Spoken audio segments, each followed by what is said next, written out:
Welcome to another HanDrinksSolo wine info video. And for this one, we travel to the town of Frascati near Rome in the wine-growing region of Lazio in Italy.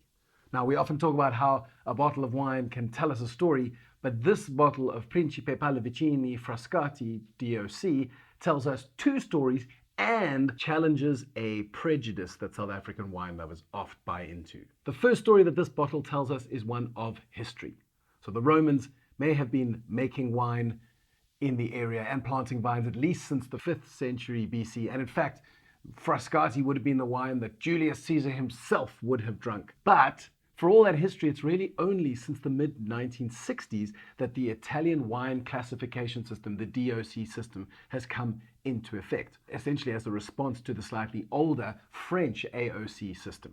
Now, Frascati DOC was the very first DOC to receive its official classification and to have wines labeled as Frascati DOC in the market. At roughly the same time in 1966, there was also Ischia DOC, which was from Campania, along with Vernaccia di San Gimignano in Tuscany.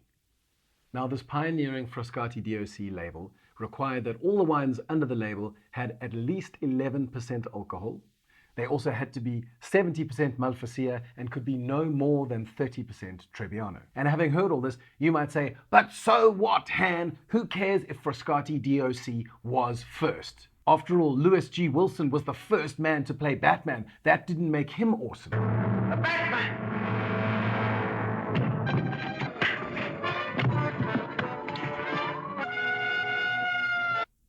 Fair deuce. Which is why the second story that this bottle tells us is about a guarantee of awesomeness. Because in 2011, the Frascati DOC had a DOCG wine added to its list, which was the Frascati Superiore DOCG, which meant that this new level of wine had to have at least 12% alcohol. They then had added to that the Frascati Superiore Riserva DOCG, which means that it had to have 13% alcohol and had to spend an additional 12 months being cellar aged. Now you might say, I still don't see how that guarantees quality. Basically, so what, Han? And to this, I would say, first of all, you're fairly testy today. You have like zero chill. But secondly, the answer to your question lies in the G of DOCG, because the G stands for garantita, a guarantee. And this is because for any wine labeled DOCG, this wine has been tasted or tested by a panel in the relevant DOCG area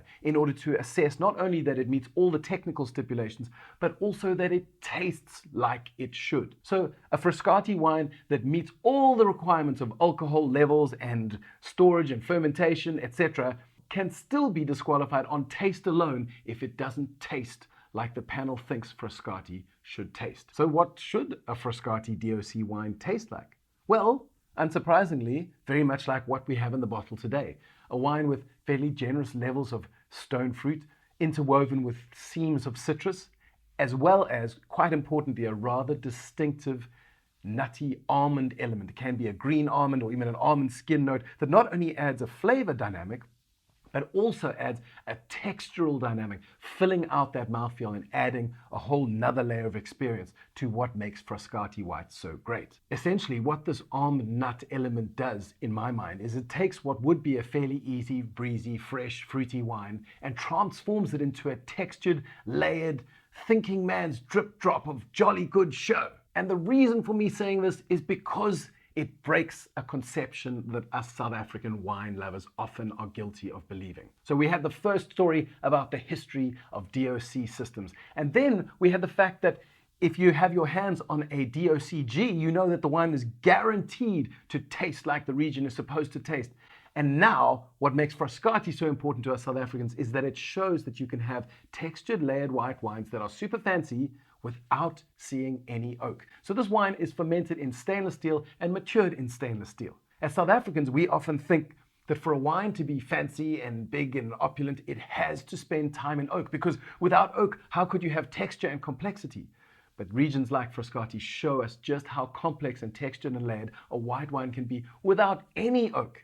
This is why I think, at the very least, Italian white wines are worth exploring for South Africans looking to find out how complexity can be woven into a wine without necessarily having to have loads of barrels or staves around. Now, some more passionate South African wine lovers might point out, but Han, We definitely achieve this. Some of our best winemakers are making incredibly layered white wines that see only very old oak or no oak at all. And I'd say true, but these seem to be by far the exception rather than the rule. There is just something about the Italian regions like Frascati or Friuli Venezia Giulia or even Sicilia down south that manage to produce these wines of great texture really effortlessly, even at a mid-level range. Well, that's all we have time for today, but I'd love to hear your thoughts on this Frascati DOC wine. And if you have any questions about Frascati or perhaps about the DOC or the differences between DOC and DOCG, or even about Malvasia or Trebbiano as grapes, feel free to drop them in the section below.